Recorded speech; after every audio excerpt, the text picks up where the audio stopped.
जिन्नी कोशिश साढ़े हो सके अस इस बारे करके अज की डेट बिना पावर के बिना गौरमेंट के चीज़ा हल करनियाँ बड़ी मुश्किल कोशिश करके थोड़ा जिन्ना भी अस हो जे कुछ अस हल करी सकगे हूँ इमीडिएट तत्कालिक जोड़ा अस रिलीफ दे सकते हैं ये तुसेंगी अस थोड़ी मतलब कोई किसी दुख दर्द दूर कर सकते तो देखो बाकी ये है कि कोई सरकार बन के तो साढ़ा पहला मुद्दा कि एजुकेशन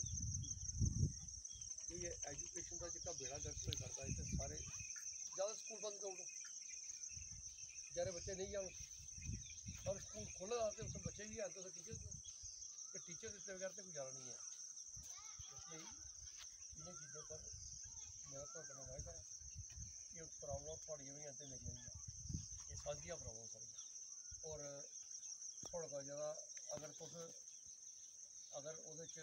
चार आने फिक्र कर दो नहीं एक फिक्र करना पड़ा ठीक कि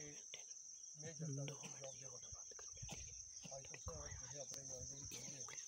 उसी अगले चाहिए कि जॉब दे बने और जो जॉब दे बनने बाद वो ताकि कामयाब होगा कि अगर वो जॉब नहीं दे खड़ा करें हूँ ये साढ़ा ब्यूरोक्रेट इन्हें 3 साल के बाद इन्हें इंक्रीमेंट मिल जानी इन्हें प्रमोशन मिल जानी इन्हें सब कुछ मिल जाना इन्हें कोई फर्क नहीं है पर एक जोड़ा आदमी MLA इलैक्शन लड़ता उन्हें 5 साल के बाद 6 साल के बाद ही दोबारा ध्यान देना अगर अस अज थोड़ा कदम कोई गल करी लगे अगर 5 साल के बाद दोबारा इलैक्शन लड़े 6 साल के बाद अगर दोबारा थोड़ी थोड़ा सामने खोना अगर कोई कम कोई ठीक किया हो तो लोग उसी इम्तिहान से पास कर दें नहीं किया हो तो उस लोग रिजेक्ट चाहे घर आदमी की